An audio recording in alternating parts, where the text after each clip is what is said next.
Hello, আসসালামু আলাইকুম everyone, কেমন আছো সবাই? আশা করছি সবাই ভালো আছো, আমিও ভালো আছি। তো আজকে একটু রেডি হয়ে যাচ্ছিলাম মাই মোমোর কোম্পানিতে, মানে কোম্পানিতে না, আমাদের কিচেনে যাচ্ছিলাম।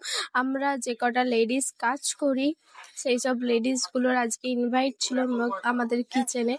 আমি লুঙ্গির মোড় থেকে অটো ধরে চলে গেলাম বদ্দির বাধা। আমাদের কিচেন বেশি দূরে না, বদ্দির বাধা আমার কাছ দিয়ে কাছে, কিন্তু আর লেডিস যারা আছে তাদের কাছ দিয়ে দূরে, কারণ তাদের বাড়ি অনেক দূরে দূরে। এই তো চলে এসেছি। এটা হচ্ছে মধু, তারপর আর একটা ম্যাডাম আছে, তারপরে আরো কিচেনে অনেক স্টাফ ছিল। তো আমাদের ডাকা হয়েছিল পাপড়ি চাট, আমাদের নতুন আইটেম স্টার্ট হয়েছে, ওটাই কিভাবে করতে হয়, কতটুকু কতটুকু কোয়ান্টিটি দিতে হবে ওটা দেখাবার জন্য দেখাচ্ছিল। প্রথমে পাপড়ি চাট বানানো দেখানো হয়ে যাবার পরে আমাদের প্যান ফ্রাই মোমো কিভাবে বানাতে হয় সেটা দেখিয়ে দিল। তারপরে কি আমাদের লাঞ্চ করলাম, আমরা 3টে স্টাফ মিলে লাঞ্চ করে বাড়ি ফিরে এলাম।